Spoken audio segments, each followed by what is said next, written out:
Good early morning to you for Thursday, November 18th, 2021. This is your favorite correspondent, KD. Welcome you to another edition of your morning report for Mr. and Miss America, for all ships at sea, for all sods everywhere. Good morning. I decided to give Sophia a slight rest, so I'm using one of my other groovy coffee cups this morning.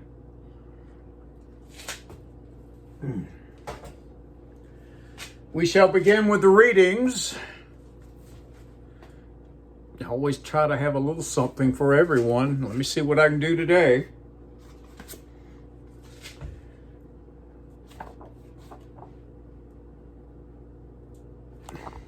The man pissing in the snow. The name of this story is Lady's Choice, told by Ms. Beulah S. Sherwood, Warsaw, Missouri, January 1946.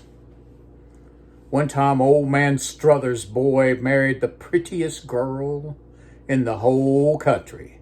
He was a good, hard-working farmer, and looked they were going to maybe do all right. But in about 6 months, the pretty girl walked out on him.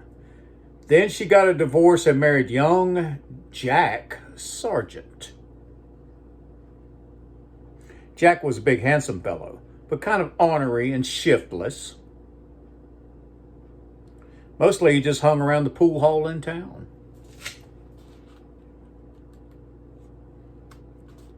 Old man Struther was all broke up when his boy's wife got the divorce. And when she married Jack Sargent, the old man was fit to be tied. He says a woman must be crazy to live a hard-working husband with a good bottom farm and take up with a loafer that ain't got a pot to piss in nor a window to throw it out. It was right in front of the post office that old man Struther ran into the pretty girl, and she says hello, just like they were good friends.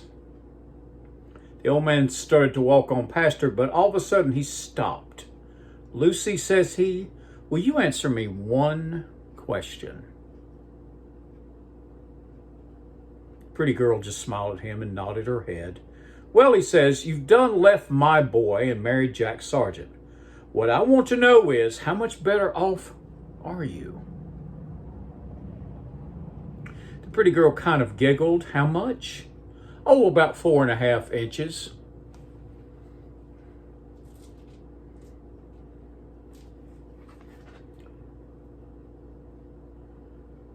She says, and the pretty girl walked on down the street, a-wiggling her ass the way they do nowadays. Old man Struther just stood there for a minute, then he got in his buggy and went back home. But from that day on, nobody ever heard him say another word about the pretty girl that got the divorce. I'm seeing a little too much glare here. I'm going to run off camera for a second and cut some lights off. So yeah, I'm off camera. What about it? I think this should be better.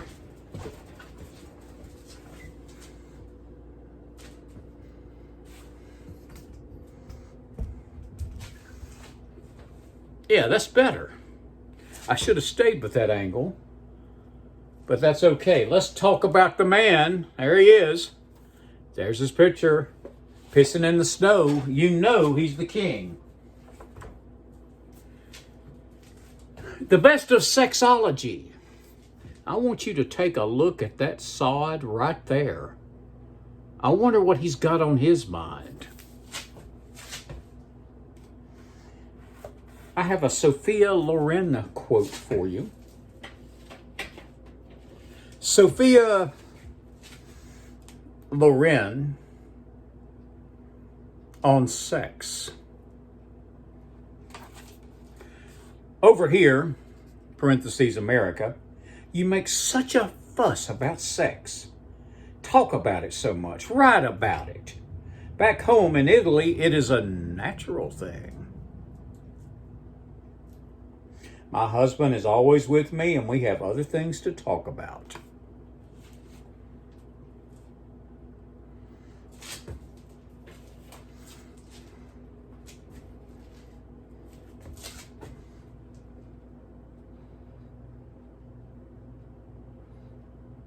I'm just going to leave that without any comment.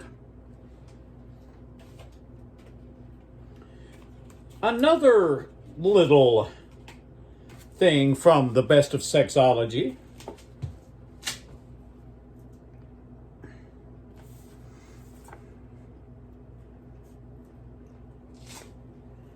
Fetish of Wife from February 1953 issue. My husband and I are both 26 years old. We love each other very much.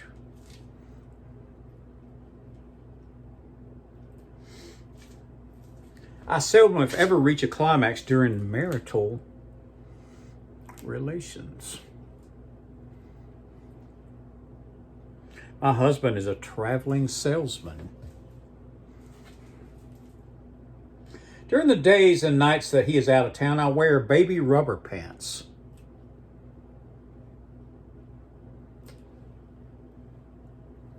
Recently, I made some larger ones, and when I wear them, I go to bed alone and always experience a climax. I think that my husband suspects me of having this fetish. Should I tell him about my strange desires? He is a very understanding and always wants to please me. Signed, name withheld, California.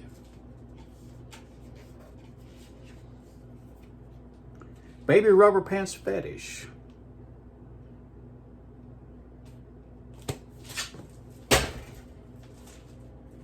If you didn't like that, maybe you'll like this. Fear and Loathing in Las Vegas by Hunter S. Thompson. It's near the beginning of the book. I'm going to jump about a page and finish what I wanted to read. My attorney saw the hitchhiker long before I did. Let's give this boy a lift, he said, and before I could mount any argument, he was stopping, and this poor Okie kid was running up to the car with a big grin on his face saying, "Hot damn! I never rode in a convertible before." "Is that right?" I said. "Well, I guess you're about ready, huh?" Kid nodded eagerly, and we roared off. Turning the page, Hunter Thompson is explaining things to the young chap. Maybe I better have a chat with this boy, I thought. Perhaps I should explain things. He'll rest easy. Of course, I leaned around in the seat and gave a first big smile, admiring the shape of his skull.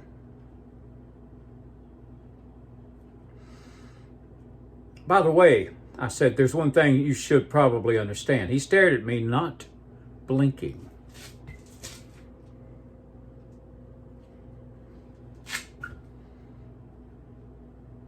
Was he gritting his teeth? "Can you hear me?" I yelled. He nodded. "That's good, because I want you to know that we're on our way to Las Vegas to find the American dream." I smiled. "That's why we rented this car. It's the only way to do it. Can you grasp that?" He nodded again, but his eyes were nervous. "I want you to have all the background, because this is a very ominous assignment with overtones of extreme personal danger. Hell, I forgot all about this beer. You want one?" He shook his head. "How about some ether?" I said. "What?" the kid replied. "Never mind."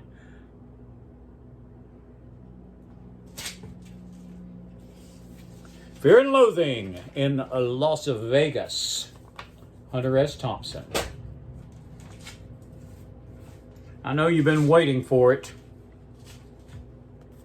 There she is. There's Xavier Hollander.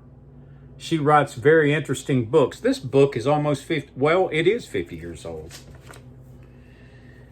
Letters to the Happy Hooker.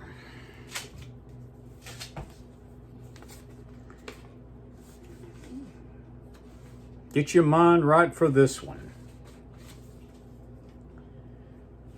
Dear Xavier, I'm no nut. Just an ex-alkie trying to dry out in the California sun and smog.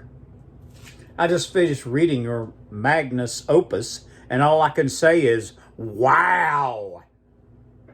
And hot damn! If there were more women like you around, Xavier, there'd be a lot fewer jokers on the sauce. I can tell you that. You're just the kind of woman who sends me to bed at night with the certainty of having to change my pajama bottoms in the morning. You dig? But to wax seriously, kid, you really got it. All of it. From Alpha to Omega. I haven't enjoyed reading a hot book like that since Polly Adler's A House Is Not a Home. But your little number is much better because it's much franker. Hell, we're only on this spinning globe a short while. Why don't I enjoy the carnal lusts and admit it? I hate all these hypocrites who go around reading books in plain wrappers. Who do they think that they're kidding? Honey, could you see your way clear to sending me a picture of yourself in the buff?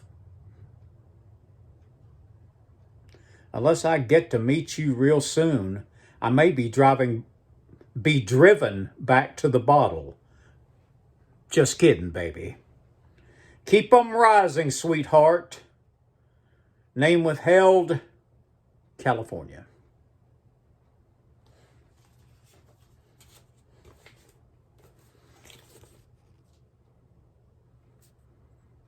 Letters to the Happy Hooker.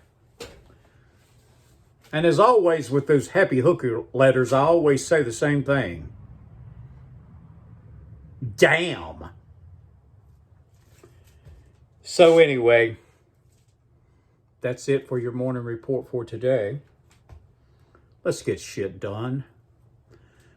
Remember, December's not National Goof Off Month. Don't think you're going to work till the end of the month and then goof off for a month. Don't do that. Get shit done. Remember, discipline equals freedom.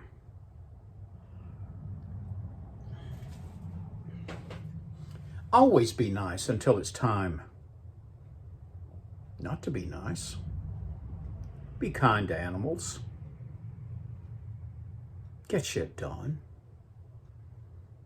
Never complain and never explain. I want to see you all on the road somewhere to adventure. And if you do, come up to me and say, hey, KD, love that morning report. I've got 39 subscribers now. 39. You know, this show's just getting way too damn good just to have 39. We need the big 40. And somebody help me. Can we get, Lord, can we get to 40? I know you'll help me out. So, for Mr. and Ms. America, and all ships at sea, and all sods everywhere, this is your favorite correspondent, KD, welcoming you. I do welcome you. Wishing you a great morning. Get shit done. You don't have to fly out of bed. You don't have to leap out of bed. You can crawl out of bed, but get your ass up. Get a cup of coffee. And get shit done. I believe in you. Take care, everyone.